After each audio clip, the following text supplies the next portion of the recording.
Yung breakfast tayo sa Jollibee. Grabe. Isa lang order ko pero ang haba ng receipt. Sayado naman sa papel ba? Pero okay lang. Hindi naman ako ang galastos. Sa breakfast at 10 o'clock na diri. Wala laing makanaan kundi Jollibee lang ang open. The rest ng restaurant is mamaya pa. It's Ramadan Day. 4th day ng Ramadan here in UAE, Dubai. So Jollibee is open. So no choice. Jollibee rata pag breakfast. Gikan dai ko nagpa sugar test. Fasting and with fasting dapat. Fasting with fasting. Ano yun? Nag-require ko og sugar test. Dapat fasting. So, wala ko'y kaon. Napakuha na ko og dugo. Nagpa-sugar test na ko. So, 100 ang result. Karon after 2 hours, mubalik ko. With breakfast na siya. And i-test akong sugar. Kung usay diferensya sa with fasting or without fasting. So, yun. Yun ang clear. So, waiting sa number 28. And serving na siya. Pero, serving. Pa siya serving. Prepare pa lang. Wala kata. Na yung mga ubang tao sa Jollibee pero ilan lang. Siguro press na ako nga. Di nagaluto. Hindi nagaluto. Salig na lang sa kan. So, before, talagsaon na ganyan mga kaong breakfast Jollibee, no? Before. Pero karon normal days. Kung asa gigutom, kung naabtan og kagot man, dito na mo kaon itag restaurant, karinderya, cafeteria. Ang naaman diri is restaurant, cafeteria, napay mga grocery. Like small grocery like sa ato diya nga bakala. Pwede ka makapalit og tinapay. Pwede ka makapalit og soft drinks. Diri maski asa ang Jollibee na. Very easy lang ang makaon maski asa. Baklay, sakay, dalira. Way back sa akong high school. Not high school. Nung nagtrabaho na ko. Like, nagtrabaho ko before sa Gaisano mo. Like, ahera gyud mga kaon og Jollibee pag sahod. Ahera mga kaon og Jollibee pag na occasion. Karon maski breakfast nga easy ra man ta galutuon sa balay. Jollibee na lang ta. Ay para na ako nga nagpuyo ko sa sharing one bed, one room, ay like one flat, like 12 rooms, sharing sa kitchen for 2 burners lang. So, it's not easy good na magluto sa morning, magsayo og mata. Kung unsa gusto nimo oras magluto, makuha nimo imong gusto. Like, makaluto ka. Like, igutom ka karong sa rasa. Magluto ka insigida, di pwede. Kay daghan tao sa number 27 daw, 28 ko. So, diri sa Dubai, sharing man ang kitchen. So, digit basta-basta makaluto. So, mas prepare na lang din yung mukhaong gawas kung wala night time. Like naman na yung mga cafeteria diri. Para 28 daw. Para 28 daw.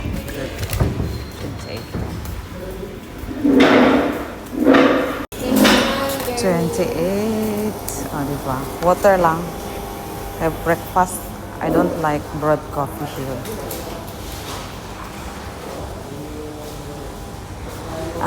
Ilang available na coffee is broad lang.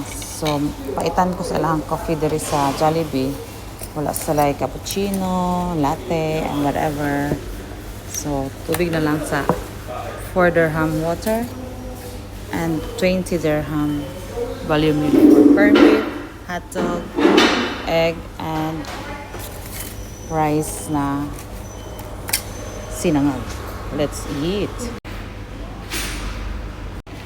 So, nice itlog, rice, sakto rin kayong rice, corned beef, and foot-long hot dog. Busog na ko ani kay nag-diet mang ko, char. Cherries diet ka. Kalit.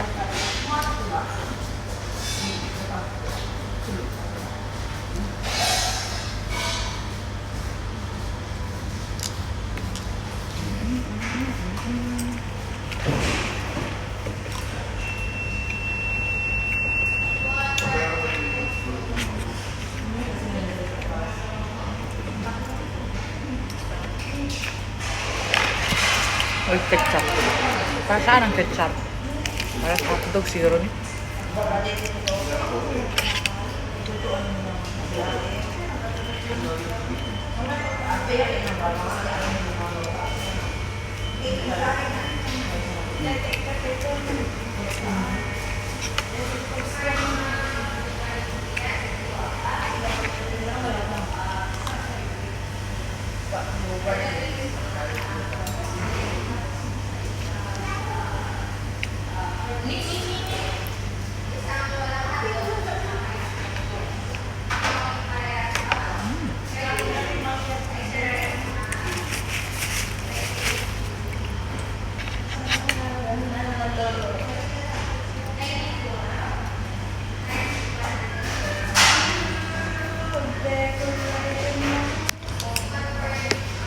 Pag gusto mo ka naman, igit mo kaon lang.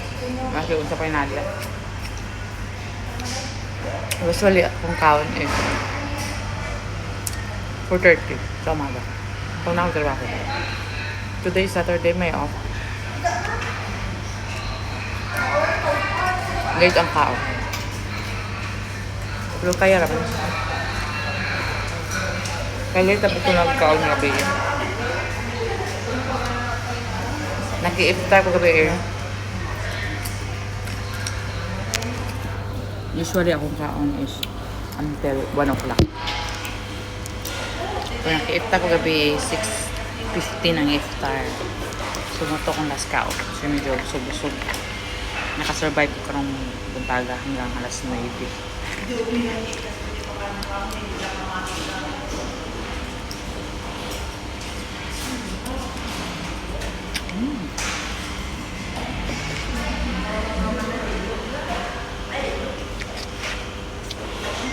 Typical ng breakfast. Ba? Hindi ang saya. After ani ambot kong asak pa ito. Sorry. After 2 hours, pakukunit ng balik.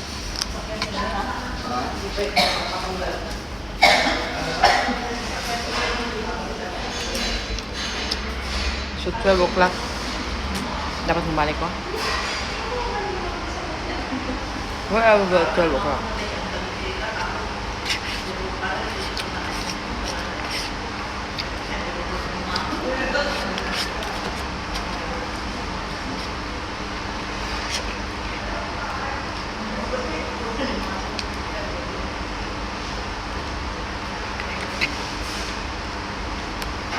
Corned beef na ay buo-buo. Wait ah. Yung corned beef kinay buo-buo. Napoy binungkag. Tsaka ning klase nga corned beef no. Pero in fairness na may produhan kay oil oy.